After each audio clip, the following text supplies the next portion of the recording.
who implored us to reject malice. Franklin Roosevelt, who inspired us to reject fear. I revere this office, but I love my country more. It's been the honor of my life to serve as your president. But in the defense of democracy, which is at stake, I think is more important than any title. I draw strength and I find joy in working for the American people. But this sacred task of perfecting our union is not about me. It's about you, your families, your futures. It's about we, the people. We can never forget that. And I never have. I've made it clear that I believe America is at an inflection point.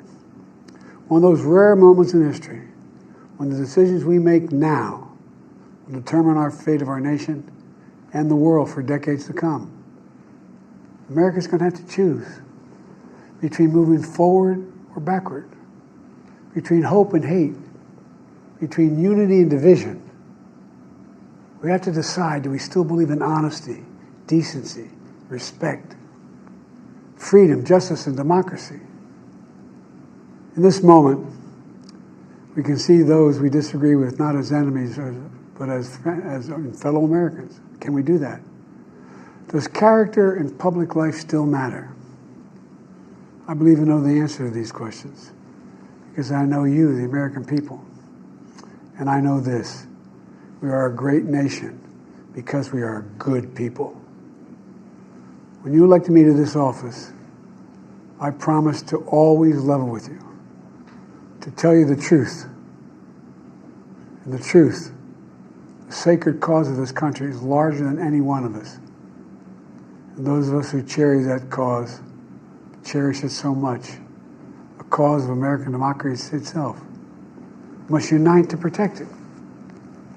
You know, in recent weeks, it's become clear to me that I need to unite my party in this critical endeavor. I believe my record as president, my leadership in the world, my vision for America's future, all merited a second term. But nothing can come in the way of saving our democracy. That includes personal ambition. So I've decided the best way forward is to pass the torch to a new generation. That's the best way to unite our nation. You know, there is a time and a place for long years of experience in public life. There's also a time and a place for new voices, fresh voices, yes, younger voices.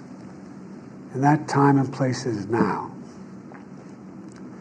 Over the next 6 months, I'll be focused on doing my job as president. That means I'll continue to lower costs for hardworking families, grow our economy. I'll keep defending our personal freedoms and our civil rights, from the right to vote to the right to choose. I'll keep calling out hate and extremism.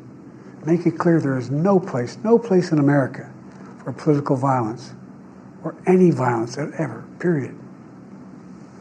I'm going to keep speaking out to protect our kids from gun violence. Our planet from climate crisis is the existential threat. And I will keep fighting for my cancer moonshot so we can end cancer as we know it, because we can do it. And I'm going to call for Supreme Court reform because this is critical to our democracy, Supreme Court reform. You know, I will keep working to ensure America remains strong and secure and the leader of the free world. I'm the first president in this century to report to the American people that the United States is not at war anywhere in the world. We'll keep rallying a coalition of proud nations to stop Putin from taking over Ukraine and doing more damage. We'll keep NATO stronger, and I'll make it more powerful and more united than any time in all of our history. I'll keep doing the same for our allies in the Pacific. You know, when I came to office, the conventional wisdom was that China would inevitably surpass the United States. That's not the case anymore. And I'm going to keep working to end the war in Gaza, bring home all the hostages, and bring peace and security to the Middle East and end this war.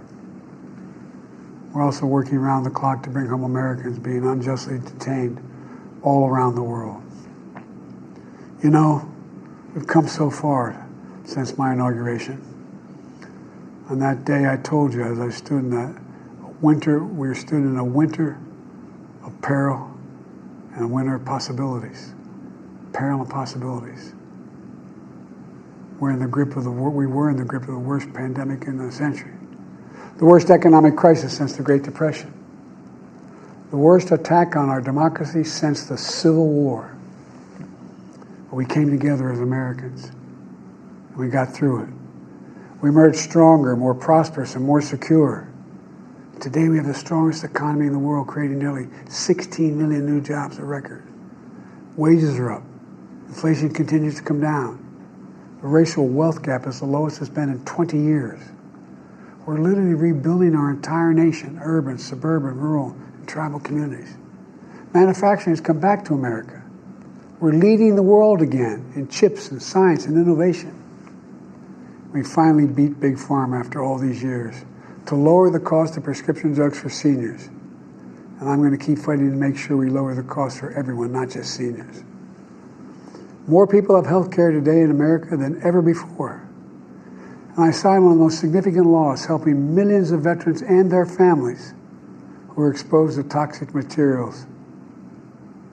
You know, the most significant climate law ever in the history of the world.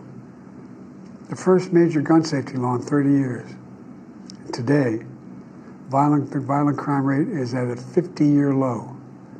We're also securing our border. Border crossings are lower today than when the previous administration left office.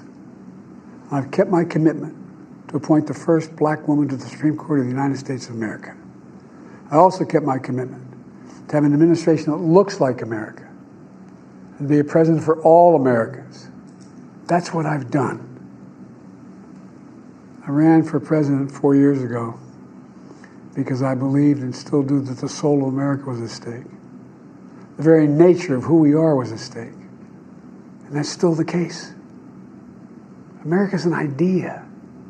An idea stronger than any army, bigger than any ocean, more powerful than any dictator or tyrant. It's the most powerful idea in the history of the world. That idea is that we hold these truths to be self-evident. We're all created equal, endowed by our Creator with certain inalienable rights: life, liberty, pursuit of happiness. We've never fully lived up to it, to this sacred idea, but we've never walked away from it either. And I do not believe the American people will walk away from it now. In just a few months, the American people will choose the course of America's future. I made my choice. I've made my views known. I would like to thank our great Vice President Kamala Harris. She's experienced, she's tough, she's capable. She's been an incredible partner to me and a leader for our country. Now the choice is up to you, the American people. When you make that choice, remember the words of Benjamin Franklin hanging on my wall here in the Oval Office, alongside the busts of Dr. King and Rosa Parks and Cesar Chavez. When Ben Franklin was asked, as he emerged from the convention going on, whether the founders have given America a monarchy or republic, Franklin's response was, a republic, if you can keep it. A republic, if you can keep it. Whether we keep our republic is now in your hands. My fellow Americans, it's been the privilege of my life to serve this nation for over 50 years. Nowhere else on earth could a kid with a stutter, from modest beginnings in Scranton, Pennsylvania, and Claymont, Delaware, one day sit behind the resolute desk in the Oval Office as President of the United States. But here I am. That's what's so special about America. We're a nation of promise and possibilities, of dreamers and doers, of ordinary Americans doing extraordinary things. I've given my heart and my soul to our nation, like so many others. I've been blessed a million times in return with the love and support of the American people. I hope you have some idea how grateful I am to all of you. Great thing about America is here, kings and dictators do not rule. The people do. History is in your hands. The power is in your hands. The idea of America lies in your hands. You just have to keep faith, keep the faith. And remember who we are. We're the United States of America.